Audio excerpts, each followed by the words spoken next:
গীবতের ব্যাপারে কথা বলেছে।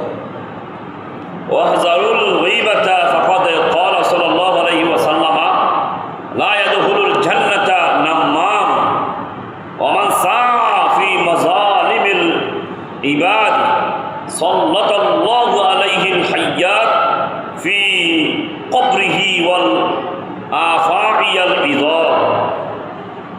রাসূল পাক সাল্লাল্লাহু তাআলা আলাইহি ওয়া সাল্লাম ইরশাদ ফরমাতেন যে ওয়াহজারুল গীবা, গীবত বর্জন করুন। ওয়াহজারুল গীবা মানুষ গীবত করে।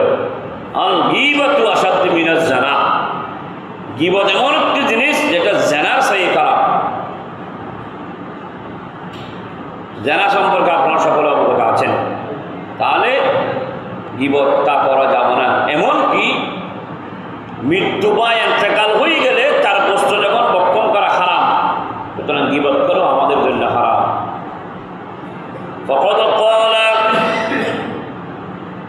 কেননা ক্বালা সাল্লাল্লাহু আলাইহি ওয়াসাল্লাম, নবী করিম সাল্লাল্লাহু আলাইহি ওয়াসাল্লাম ইরশাদ ফরমাতেন লা ইয়াদখুলুল জান্নাতা নাম্মাম, যে ব্যক্তি গীবত করে সে জান্নাতে প্রবেশ করতে পারবে না।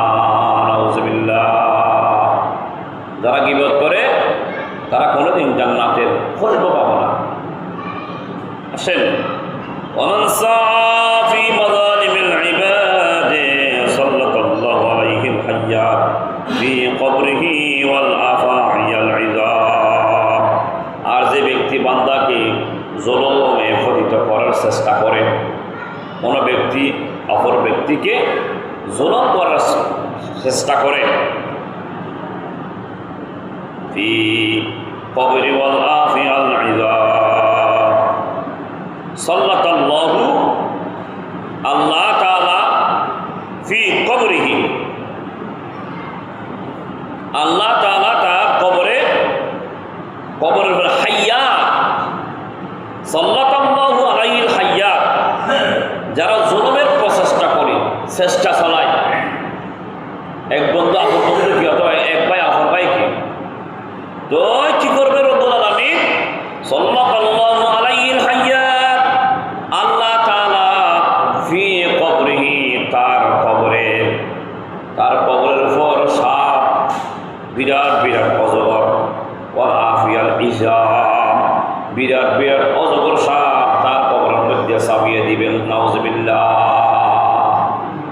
এই হাদিসের মূল হচ্ছে কি, আমার রাসূল বলতে যারা গীবত করবে তারা জান্নাতের মধ্যে প্রবেশ করবে না, এবং তারা যখন কবরের মধ্যে যাবে ওই কবরের মধ্যে তাদেরকে হাইয়া সাপ দিবে। কীরকম সাপ? ইযাম, বড় বড় অজগর সাপ, ওয়াল আফিয়াল ইযাম। ওই কবরের মধ্যে তার কবরে, গীবতকারের কবরে অজগর সাপ দিয়ে তাকে কি করবে? দর্শন করাবে, শাস্তি প্রদান করবে। নাউযুবিল্লাহ। আল্লাহ আমাদেরকে গীবত থেকে নিজের জীবনকে রক্ষা করার তৌফিক দান করুন। আমিন। সালাতুন ইয়া